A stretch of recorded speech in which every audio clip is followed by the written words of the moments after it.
Welcome to an hour of HealthMade Radio. HealthMade is a community for natural health seekers where we educate people about common health conditions and share extensive research on the most effective natural health treatments and promote legislation that protects our health freedoms. A core concept belief is in the innate intelligence and healing power of the body, and if properly supported spiritually, emotionally, and nutritionally, it can find its way back to health. HealthMade Radio will bring information from integrative health experts throughout the world. Check us out at healthmade.co. Health is what you make it. I'm Dr. Michael Karlfeldt, and I will be your host. Today's guest is Dr. Ritamarie Loscalzo. Dr. Ritamarie Loscalzo is passionately committed to transforming exhausted high achievers all over the globe into high-energy people who love their lives and live to their full potential. She founded the Institute of Nutritional Endocrinology so that she could be instrumental in transforming our current broken disease management system into a true healthcare system where each and every practitioner is skilled at finding the root cause of health challenges. Dr. Ritamarie specializes in using the wisdom of nature married with modern scientific research to restore balance to hormones with a special emphasis on thyroid, adrenal, and insulin imbalances. Her practitioner training programs empower health and nutrition professionals, including health coaches, physicians, nutritionists, nurses, and others to use functional assessments and natural therapeutics to unravel the mystery of their clients' complex health challenges, so they become known as go-to practitioner for true healing and lasting results. Dr. Ritamarie is a licensed doctor of chiropractic with certification in acupuncture and is a diplomat of the American Clinical Nutrition Board. She's a certified clinical nutritionist with master's degree in human nutrition and has completed 500 herbal medicine certification program. Dr. Ritamarie has trained and certified hundreds of practitioners in the art of using palate-pleasing, whole, fresh food as medicine. As a certified HeartMath provider, Dr. Ritamarie is passionate about using stress transformation techniques to guide clients to reduce the negative impact of stress on their health. Dr. Ritamarie, it's such an honor to have you on the show, and I'm so excited about this topic. It is such a joy to be here. Thank you so much for inviting me to talk about this topic because it is so exciting for me and so important for our listeners. I know in my practice, I mean, the burnout of individuals, their adrenals, their thyroid, it is so common and it's so frequent, and they are so frustrated in how to address that. And your specialty is in nutrition and nutritional endocrinology. Can you describe a little bit what nutritional endocrinology is and how that would bleed into these health challenges, endocrine or hormonal health challenges that people are dealing with nowadays? Absolutely, absolutely. So the endocrine system is the hormone system in the body, and I believe that is actually not like a discrete system like we think about the respiratory system or cardiovascular, but indeed the endocrine system is spread out throughout the body. There's no one place where it's located. So it's all the hormones that produce, all the glands that produce hormones, and those hormones are, think of them as messages. They're little messages that scurry through the bloodstream and go from one place to another and can tell the end tissues what to do. And it really controls everything. It controls our metabolic rate through the thyroid mainly, and that affects how we gain or lose weight and how we burn oxygen and how much energy we have. It affects the stress systems in the body, the adrenals, where the adrenals are what happens when what get called into action whenever you're under stress. Like there's a real tiger chasing you, or the 24/7 tiger of financial woes and job stress and et cetera, are on your back. And like you said, so many people are just inundated with stress these days. And it controls the digestive tract. The digestion has more hormones produced in it than any other gland that we know about. So nobody thinks about that as part of the endocrine system. So it's all these different parts. And one that we're going to be talking about in more detail today is the blood sugar management, how to keep our blood sugar nice and steady so that all the end organs are properly given the oxygen, the glucose they need, and the oxygen they need to be able to make energy. So it controls everything. Even the heart is controlled by hormones. Even the kidneys are controlled by hormones.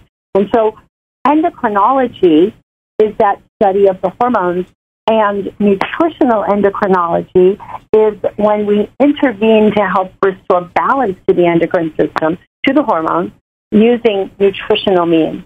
And I say nutrition meaning not just the diet and the foods we eat and the supplements we take, but everything that goes to nourish the body. So the thoughts, the things we listen to, the environment, all different things that make up the nourishment of the body. So basically, nutritional endocrinology is the art and science of balancing hormones naturally to restore function. And just to, because a lot of times when we hear the word hormones, and we just think of, the sex hormones, testosterone, estrogen, progesterone, and you don't recognize that there are other hormones at play, like, pituitary, pineal, thyroid, which like you mentioned, and adrenals, also insulin is a hormone. So all these hormones are the ones that then regulate the whole, our whole system. And so people think, let's say they have a thyroid issue, for instance, and the doctor said, well, you're dealing with hypothyroidism, or you're dealing with Hashimoto's, and you're going to have to be on medication for the rest of your life. So from your point of view, you can actually correct that nutritionally so that individual does not need to be on medication. Well, I don't want to make a blanket statement that all hormonal imbalances can be dealt with nutritionally. I mean, that would be misleading to people. But a vast majority of them can. And it just depends on how far in the progression and how much damage has been done to the body. But really, so much can be affected by the way we live our lives. And what people don't realize with the thyroid, that the thyroid is influenced so much by adrenals. And the adrenals, like I said, are involved in stress. And most people that I know anyway, are under a lot of stress these days. And so the adrenals are working really hard to combat that stress and get us, to respond to that stress by raising blood pressure and raising cholesterol and increasing heart respiration rate and increasing blood sugar. And all those things have a negative effect, not just on those systems, but on the thyroid. And all of those extra adrenal hormones affect the ability to convert from the inactive form of thyroid hormone, called T4, the active form, called T3, and actually produce energy in the tissues. And then it also affects the receptors on every cell in your body. That's what's called a receptor, a place on the cell that says, oh, there's that thyroid hormone. It's telling me that I need to turn up the thermostat. Okay, let me do that. But if those receptors get damaged, they can't read the signal. And so the doctor may say, oh, your thyroid's fine, even though you have thyroid symptoms, when in reality, the thyroid is fine. It has to do with the receptors. That could have to do with adrenal issues, the stress issues. And a lot of that's overlooked. There are people going to the doctor, they get a prescription for usually Synthroid or some sort of medication like that, or Omeprazole, and then they sent on their merry way to take that for the rest of their lives. And Western medicine doesn't tend to look for and address the root cause and ask the big questions, why? Why is this thyroid not functioning right? Why do we have an effective non-functioning thyroid even though the thyroid levels are normal? The deeper why is what needs to be addressed. And what I find with thyroid, very much affected by the adrenals, it's very much affected by the digestive tract, especially in Hashimoto's, where it's very much influenced, like all autoimmune diseases, by the condition of a gut and the hyperpermeability of the gut that we know of as leaky gut. And the thyroid's also affected by blood sugar. There was an article that I read and had a lot of research and went on and on about the different mechanisms by which thyroid and the blood sugar interact. And the bottom line conclusion was, If you don't address the blood sugar problem, the thyroid problem won't get addressed. So, in your point, actually, let's take a quick break, because I know this is going to be an important answer to the next question. So we'll just take a moment. You're listening to HealthMade Radio. I'm here with Dr. Ritamarie, and we're talking about nutritional endocrinology. We'll be right back. Welcome back to HealthMade Radio. You're listening to Dr. Michael Carlfeld. I'm here with Dr. Ritamarie, and we're talking about nutritional endocrinology. Dr. Ritamarie, so you were mentioning that behind a thyroid issue, usually there's an adrenal issue. And then also you're going into a little bit of Hashimoto's, which is an autoimmune disorder of the thyroid. And you're going also back to leaky gut and gut permeability and inflammation along the gut lining. But then also you mentioned something about the importance of blood sugar in order to be able to regulate then the thyroid and the adrenal. Tell me a little bit more about that. Why is blood sugar so important for us to be able to control our hormones like thyroid and adrenals? So here's the thing, Michael. See, when you have the right amount of insulin that gets produced after a meal, and you don't have a condition called insulin resistance, everybody's happy because after a meal, all the glucose in the meal gets converted into, gets allowed into the cells where it gets converted into energy. And you feel good. You feel energized, which is what's supposed to happen. But in addition to you feeling energized, like that outside feeling of, let me go take a hike, or I feel full of energy, let me go write that paper, your cells are also getting that same message. Your organs are getting those same messages. Your glands are getting those same messages. And everybody's doing well because they're getting the appropriate amount of energy into the cell to make, to do what they're supposed to do, to detox and cleanse themselves, to allow nutrients in to support. So what happens when that doesn't happen, when someone is on the verge, becoming diabetic or is diabetic or is in a state of insulin resistance or what I like to call pre-insulin resistance, it's not happening that way. And so we eat a meal and then that sugar does not get into the cells. It just sits around in the bloodstream, which in and of itself, that's another, 2-hour talk we can do about all the negative downsides of that extra sugar sitting in the blood, like peripheral neuropathies and retinopathies, meaning, blindness and feet that you can't feel and kidney problems and all the downsides of diabetes. But in addition to that, you've got these cells that are being starved of any kind of nourishment. They've been trained to burn glucose for energy, and that's what they know how to do. And in the absence of glucose, you feel sluggish. You feel craving all the time, craving food. But in addition, the organs and the glands aren't getting their nourishment. Right? So your thyroid is expecting good blood supply. It's expecting to get, some energy so that it can make thyroid hormone and the conversion and the gut. It requires that to repair the lining. So it's not getting the nourishment, the energy. In spite of the fact that you might be eating like crazy and even gaining weight, the cells are starving. The glands are starving. The hormones are starving. And in addition to that, there are some very specific biochemical interactions between the insulin levels, the blood sugar levels, and the thyroid. There's an effect on TSH, which is a hormone that's actually not in the thyroid. It's in the pituitary, but it controls how much thyroid hormone is produced. It's like the slave master up in the brain saying thyroid produce, and if it stops producing, the poor old thyroid gets lazy and doesn't do anything. So you have to have just the right amount of that TSH to get the thyroid to be functioning properly. And the effects of excess insulin, which happens when the blood sugar is out of balance, and excess blood sugar can have an impact on the production of TSH. It can also have an impact on the conversion between T4 and T3, T4 being the inactive form of thyroid hormone, and T3 being the active form. So it really affects that full functioning. Plus, excess insulin can lead to inflammation, as can excess blood sugar, which can then in turn affect the receptors on all the cells. So we have what looks like a primary thyroid problem, which actually may be rooted in the blood sugar.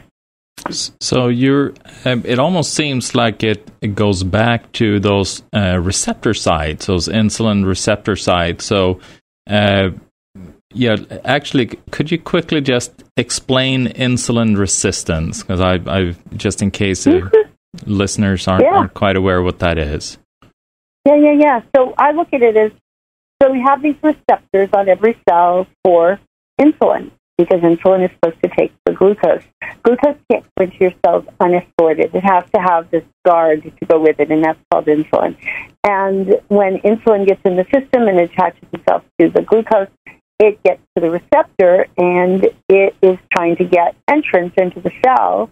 And guess what? Over time, those receptors get damaged, sometimes due to too much insulin itself, sometimes due to inflammatory things in the diet, hydrogenated and oxidized fats that get into the system, exposure to pesticides, stress hormones, all these things can have an effect. And like we talked about earlier, the stress hormones having an effect on the thyroid receptors, they also have an effect on insulin receptors. So all of these things affect the ability of these receptors to do their thing. And after a while, if there's too much insulin in the blood all the time because someone's eating kind of a typical American diet, which is very high in sugar and carbs, then there's going to be a lot of insulin produced to handle that. And after a while, the cells say, hey, that insulin hurts me, that insulin damages me. And of course, I'm making this oversimplified, right? There's a lot of biochemical reactions that happen here. But it's basically they get tired of all that insulin and they're protecting themselves, so they put up a barrier. It's like a little kid, here's mom and dad fighting all the time, or mom's yelling all the time, pick up your clothes and do this. They put their hands over their ears so they don't hear. And that's kind of what the receptors do on the cells, only they put up their hands over their ears so that they don't hear the message of insulin anymore. So then all of a sudden you have all this excess insulin floating around, you have this excess sugar floating around, and you have less and less insulin receptors on the cells. In addition to that, you probably have a lot of them that are then dysfunctional, which means that it just kind of cascades and creates a domino effect in a way. Yeah, exactly.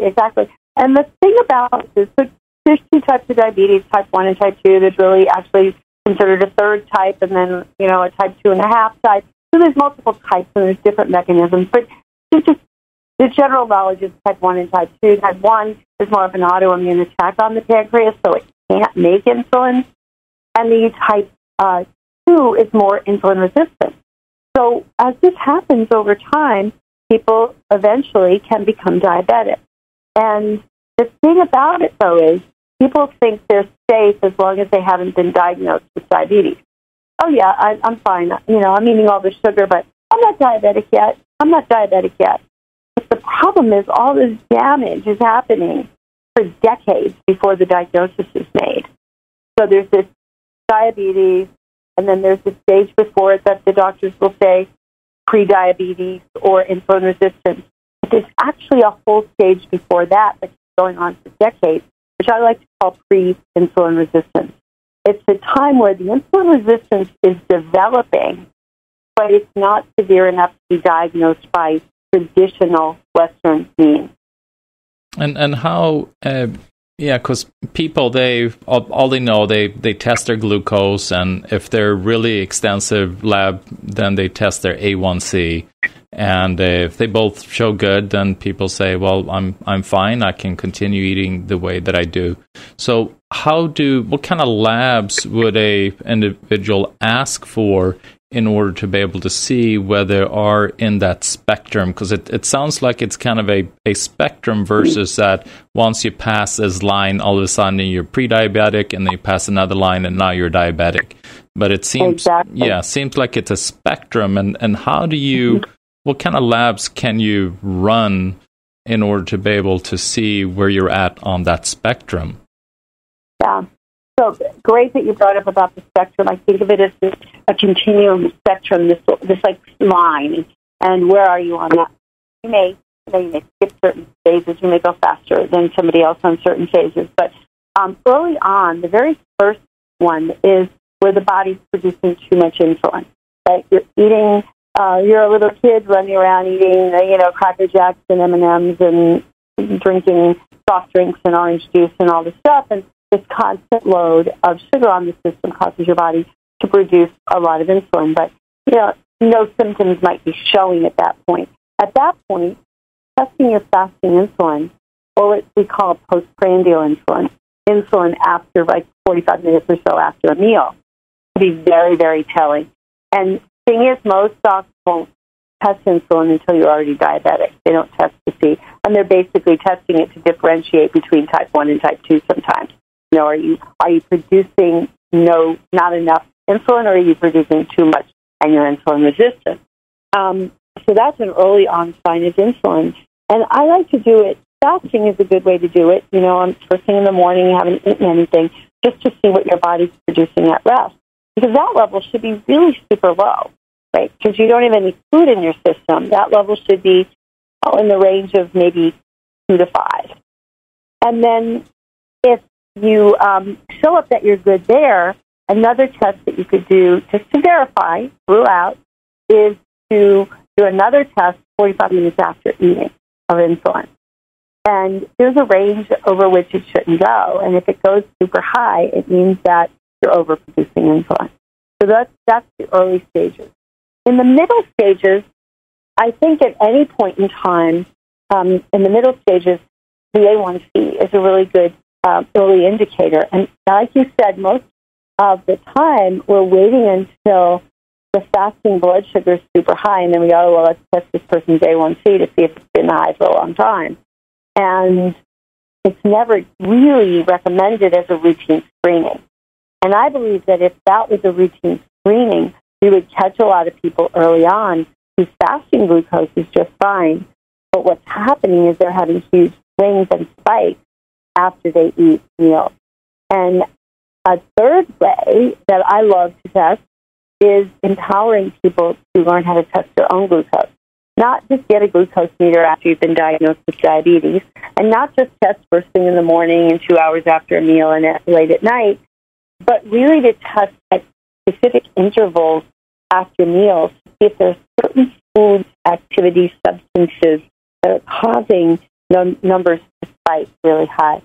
In my experience, in truly healthy people, the blood sugar at its peak, like full-blown after a healthy meal, shouldn't go above 110. In many people, it doesn't go above 100. And that's a real clue. If you've got foods that you're eating at a meal that take your fasting glucose of 80 and bring it up to 150, even if at 2 hours it comes back down, to 90, there's a problem there.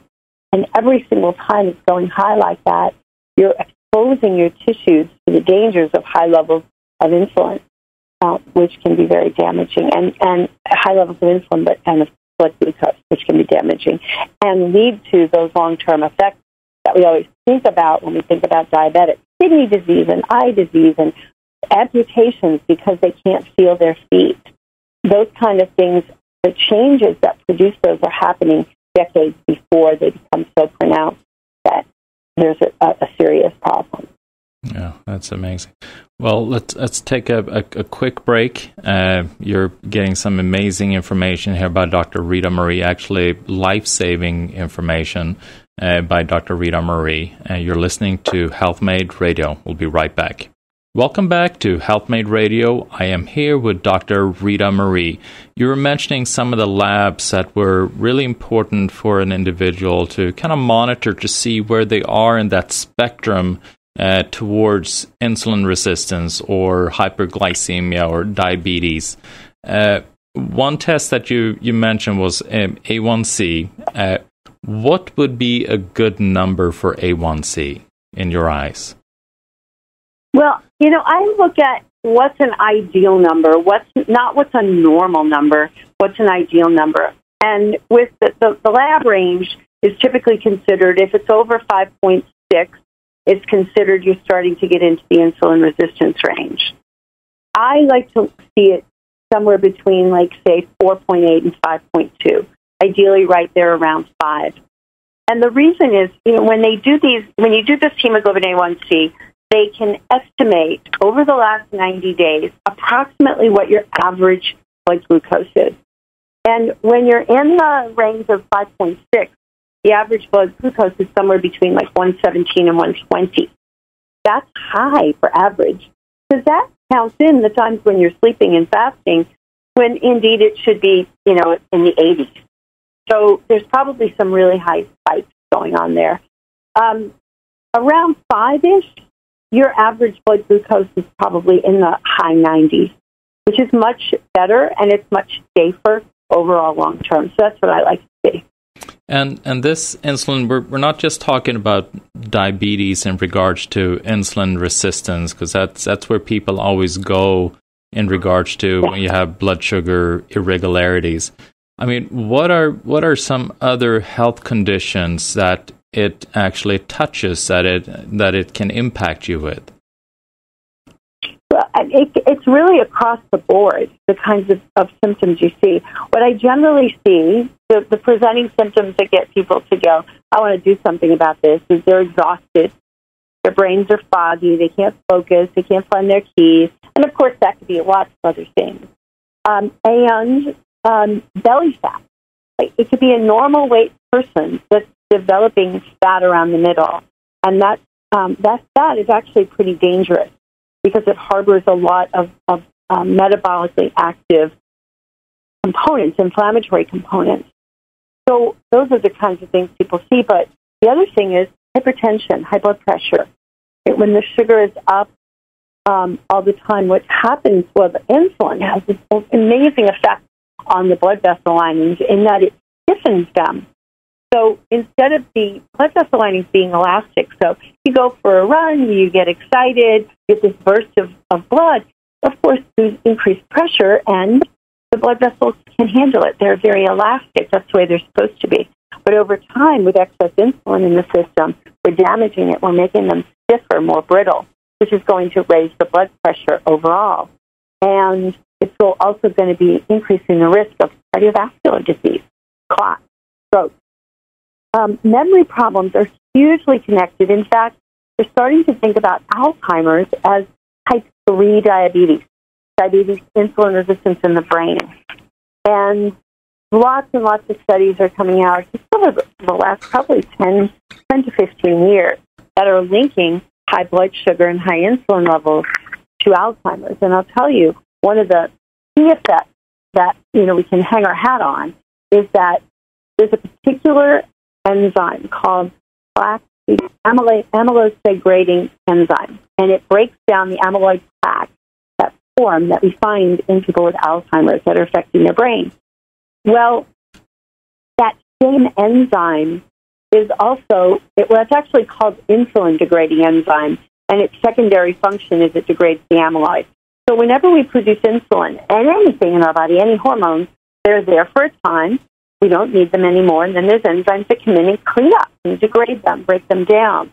So the insulin-degrading enzyme actually also breaks down those amyloid plaques.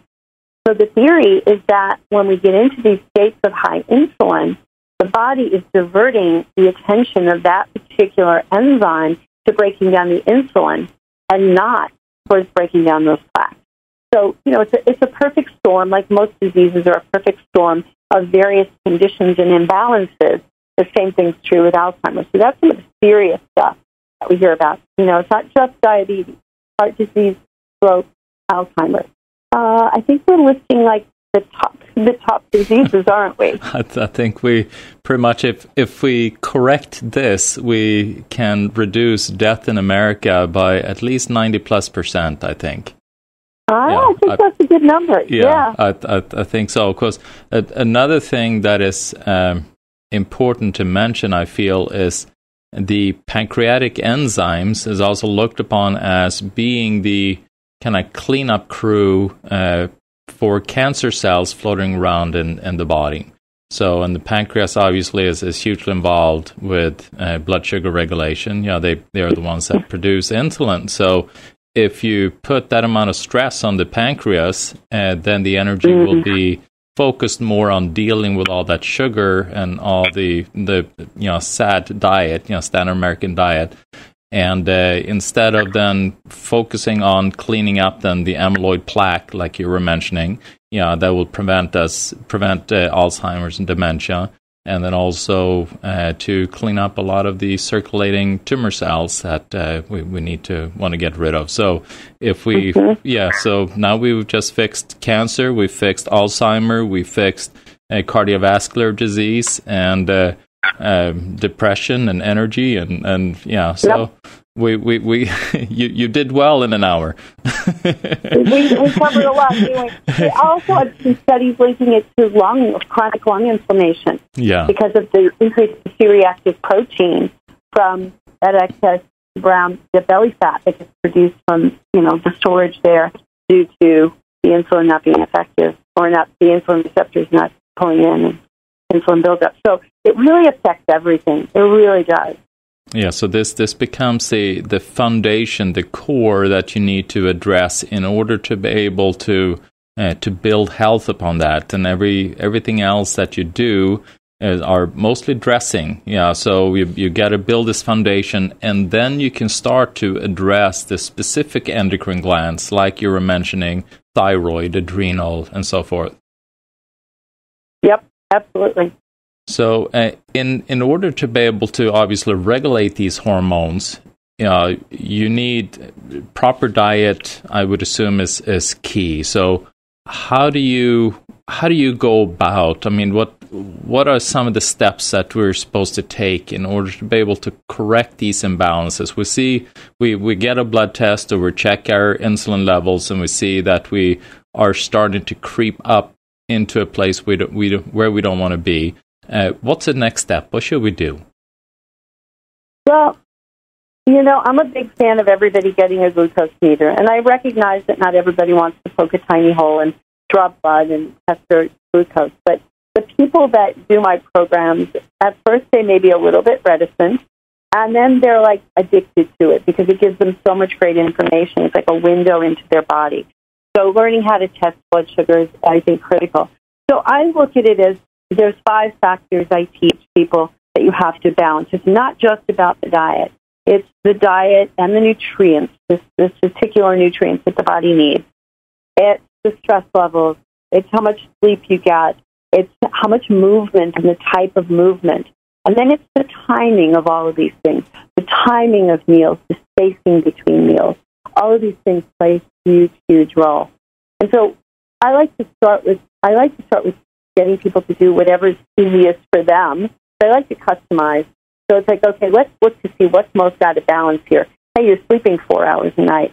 You're going to need to get that up, because if you don't sleep enough, there are studies upon studies upon studies that show that deficiency of sleep contributes to insulin resistance in even a healthy person the next day.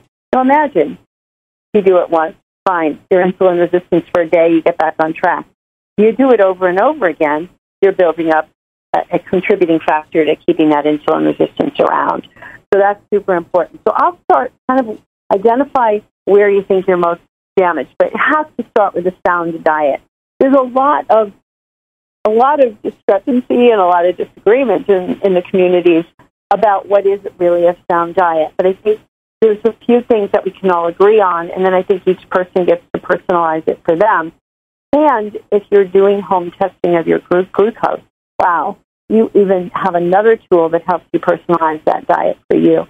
So I think the basics, like whole foods, mostly plants, hydration, staying away from processed foods, and certainly low glycemic, staying away from those foods that are high on, I don't like the glycemic index, but I'm going to refer to that anyway, but high on that glycemic index, meaning high in the effective amount of sugar that gets produced from that meal, and how quickly that gets produced and how high it raises the sugar. Quickly it raises the sugar. So I think, getting off of course, the obvious, right? Sugar and honey and all the refined sugars. But for some people, it might mean a temporary restriction of even fruit. And I've found people whose blood sugar goes up. I was one of them even when eating just like blueberries, which is supposed to be a low glycemic, good for insulin resistance fruit, I would find my sugar went up. So I take people through what I call a 30-day metabolic reset. So basically teaching their cells that they not to produce so much insulin, teaching their pancreas not to produce so much insulin, teaching their cells not to need so much sugar. And it's a training process, and we go through all of those 5 elements to balance during 30 days. And the interesting thing is if we were to measure the degree of insulin resistance by how high spikes you have after different meals, then when the 30 days is over and you retest, you often find that some of those good, healthy foods can be added back to the diet. I don't recommend that we add back in, the sugars and the processed foods and breads and pastas and that kind of stuff. But there's that healthy balance that we want to find, and it oftentimes gets much, much better after 30 days. I was going to take a quick little break, and I want to expand on that a little bit more, because this is where people are really trying to figure out what they can do to turn the tide, so to say. We're going to take a quick break. You're listening to HealthMade Radio. I'm here with Dr. Ritamarie talking about nutritional endocrinology. Welcome back to HealthMade Radio. I'm Dr. Michael Karlfeldt. I'm here with Dr. Ritamarie. So you're mentioning diet, what people can do, doing like a 30-day reset, and then using a glucometer, where they're measuring their sugar levels to see how they're responding to different food, and by that way they're able then to dial in very specifically how you're then responding to all these different foods. So how are there also other nutrients that, like supplements? You ever use supplements that an individual would need, or what do you do in that area? Yeah, so, oftentimes I start with some supplements, because when people are on a diet that's high in sugars and starches, there's these intense cravings. And as much as they mentally want to get rid of these foods, the cravings come back, the physical cravings. And it's really the cells being starved of glucose. So we basically, a lot of times, the nutrients that are low and have been found to help restore insulin sensitivity are chromium, magnesium, and DHA. Those are my 3 top. So chromium is super important for helping to transport that glucose with the insulin into the cells. So it's a helper. It's needed. And over time, we strip the body of the chromium stores. It can get stored in the liver, not a whole lot, but it can get stored in the liver and get stripped. It just gets stripped because we're constantly calling on it. Plus, our soils are not always that high in chromium. So I generally recommend that people get on a supplement of chromium, which is a mineral. I also recommend magnesium. For some, it's it's not that hard to get a magnesium-rich diet, but a lot of our soils are depleted also, and a lot of the absorption mechanisms. So for a while, getting on a supplement of magnesium can be very helpful. And then DHA is one of the fatty acids. We have EPA and DHA. They're not part of the essential fatty acids, but they're what's called the elongated. And we see this a lot. People talk about taking fish oil for inflammation and all sorts of things. Well, EPA is super, super important for the inflammation part, and DHA to an extent. But DHA has its claim to fame in the brain and in blood sugar regulation. So if I could at least get people started on, I call those my top 3 craving pressure nutrients to help them so that they're not craving while they're trying to eliminate some of these foods from their diet. And I know also you've studied herbology a lot. I mean, does that play a role sometimes through this process for individuals? Yeah, absolutely. So in terms of the way I like to approach it, we have tools, right? The medical toolbox is, it's got various medications and surgical procedures and interventions. A natural toolkit has different things. So we have food, we have herbs, we have supplements, we have bioidentical hormones, and then there's various kinds of electrotherapies, hydrotherapies, etc. So when we're dealing with imbalances, I have this feeling of food first. let's try to get the food taken care of. However, I'm very realistic in knowing that it takes a lot of time for people to change their food. So food and then herbs and then supplements is the way I like to go. But so many herbs are effective in helping to restore balance here. Berberine, which is a constituent in things like Oregon grapefruit and golden seal, that's particularly helpful in restoring sensitivity. In fact, some studies have shown it to be better than metformin, which is the medication that's typically prescribed when people have been diagnosed with insulin resistance. Olive leaf extract, cactus, nopal cactus, and on and on and on. I have a really cool thing I can offer your readers if you want, but it's like 5 or 6 pages of all the foods and herbs and how they affect insulin resistance, and then a list of what needs to be avoided. So happy to share that. That'd be wonderful, yeah. And all listeners, you can go to healthmade.co, and I know there are a few gifts here that Dr. Ritamarie want to offer so that you can get your life back on track with the amazing tools that she offers. And so we'll have those links on our website, healthmade.co, so that you can take advantage. So, and that's what I think people don't realize is the incredible toolbox that an individual has if they use herbs and use nutrition versus just the simplistic medical solutions where you do metformin, you do insulin, and where you actually just force the body to create an action versus looking at the underlying driving factor. Why did this become, and how can we correct it? And then using this plethora of tools that exist in nature. Absolutely. Right on there. So, you start. Let's see, you have an individual that is completely endocrine out of balance. I mean, thyroid is off, adrenal is off, and then obviously we've established we want to start with the blood sugar, insulin. That becomes the foundation. And what comes next, and how do you proceed? Yeah. So I have this pyramid I created, and I had a hard time deciding whether digestion or blood sugar should be the base of the pyramid because they're so interconnected. And so I think we really have to address any imbalances, really have to get the digestion working properly and the blood sugar handled. Those are critical.